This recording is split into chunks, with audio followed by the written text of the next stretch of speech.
If your airless handheld sprayer makes a sound when the trigger is pulled, but no material is sprayed, this video will help you troubleshoot and diagnose your sprayer. First, make sure there is only one flex liner in the cup support. Check that the cup cover is properly threaded to the cup support. If the threads are visible below the cup cover while tight, fully remove and reinstall the cup support so that no threads are visible. Make certain that cup assembly is properly locked onto the sprayer. Open the vacuum valve cap. Tilt the sprayer so the vacuum valve is at the highest point, causing any air in the flex liner to rise to the vacuum valve. Gently squeeze the flex liner to evacuate all of the air through the vacuum valve air hole. Once you see material enter the vacuum valve reservoir, all the air should be evacuated from the flex liner. Stop squeezing the flex liner and snap the vacuum valve cap closed.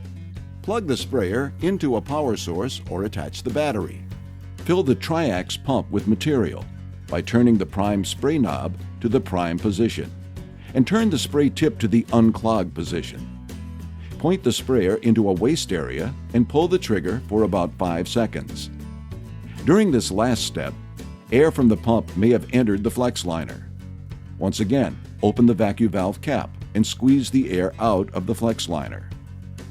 Once all the air is out, stop squeezing the flex liner and snap the vacuum valve cap closed. Now turn the prime spray knob to the spray position. Avoid debris and tip clogs by always straining your paint before you begin painting. If your tip is clogged, follow these steps. Unclog the spray tip by turning the prime spray knob to the prime position. Reverse the spray tip to the unclogged position and set the speed control to 10. Aim the sprayer at a waste area and turn the prime spray knob to the spray position. Pull the trigger to clear the clog. Turn the prime spray knob back to the prime position. Rotate the spray tip back to the spray position. Turn the prime spray knob to the spray position. If your airless handheld sprayer makes a sound when the trigger is pulled, but no material is sprayed, the pump filter may be plugged. First, perform the pressure relief procedure by disconnecting the power supply and turning the prime spray knob to the prime position. Remove the spray tip guard, and pump filter. Clean with appropriate cleaning fluid.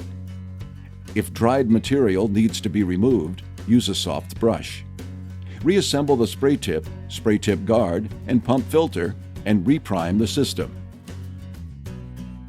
If your sprayer makes a sound when the trigger is pulled but no material is sprayed, make sure the prime spray knob is in the spray position and the spray tip is turned to the spray position.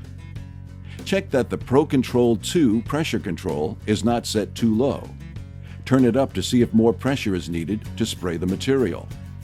The outlet valves could have debris buildup or may not be installed properly. In this case, clean the outlet valves. Check the diagnostic light. If it blinks 4 times, this indicates a locked rotor condition. If you are still experiencing problems with your sprayer, your pump may have reached the end of its life and needs to be replaced. Consult your local Graco service center.